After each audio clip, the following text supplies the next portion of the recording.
السلام عليكم ورحمة الله وبركاته.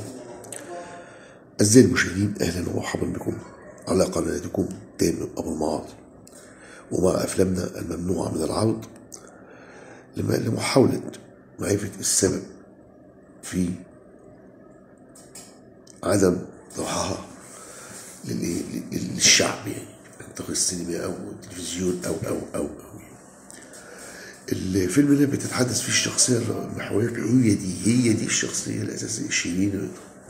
شيرين رضا هنا بتمثل دور كيف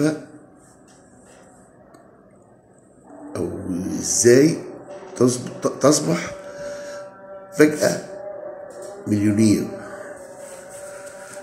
كانت بتصطاد الشباب الصغير، جالها شاب صغير وعايز يشتغل في الإعلام، تقول له تعالى معايا عشان فاتحة جديدة. لكن هي بتشتغل من إيه بقى؟ من خلال إيه؟ بتبعت ناس، بتصطاد الولد ده يصور حاجات معينة في حفلات لشخصيات كبيرة، فيها شخصيات أو حاجات إباحية حصلت، فلان مع فلانة، فلانة مع علانة. وهو إيه؟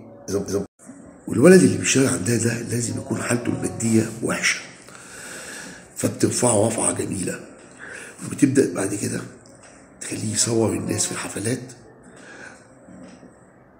وتاخد الصور وتبتز الشخصيات دي. أنا عايز. هي كانت الجريدة اللي كانت بتعملها كانت جريدة صغيرة كده، أخبار صغيرة. هي كانت بتحلم إنها تعمل جريدة سياسية كبيرة أو جورنال يتوزع كل يوم، ده كان حلمها. قعدت تبتز في الناس مع من خلال أحمد الفيشاوي اللي كان بيجاسر، وكان بيخش ويصور في أماكن كتير جدا جدا، يعني في حفلات، ومع وجود الامن، مع وجود مش عارف ايه. برضه بقى كان في شخصيات بتساعدها في انها تدخل احمد الفيشاوي مثلا الحفله عشان يصور او يجيب معلومات عنها. وبعد كده هنتكلم على العلاقه اللي كانت ما بينهم بقى. العلاقه اللي كانت ما بينهم تقول له ايه؟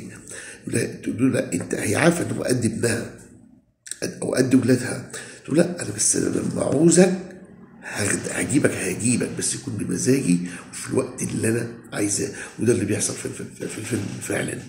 لما جاب لها مره خبر حلو، قالت له تعالى عامله لك حفله، عازماك بتاع، وقامت رايحين على البيت سوا، ويعني قاموا بالمعاشره مع بعض بطريقه يعني إباحية شويه مع بعض. و كبروا جدا لغايه لما اصبح مثلا هو المتحدث الرسمي مثلا للجريده، ولدرجه ان الرئيس طلبه يبقى مثلا في الوفد اللي مسافر بيه يحضر مؤتمر خارجي. هيبدا يتنطط عليها وهي تتنطط عليه، اتنطط عليها فعلا. هتيجي في اخر الفيلم بقى فجاه كده بيظهر واد شاب تاني تستقطبه ليها، ويخش يحاول يعمل معاه كده ويخرجوا مع بعض على الباب، تموت. مين اللي قتلها بقى؟ ده اللي عايزين نعرفه. بس هل احمد الفيشاوي؟ هل الناس الكبيره في البلد؟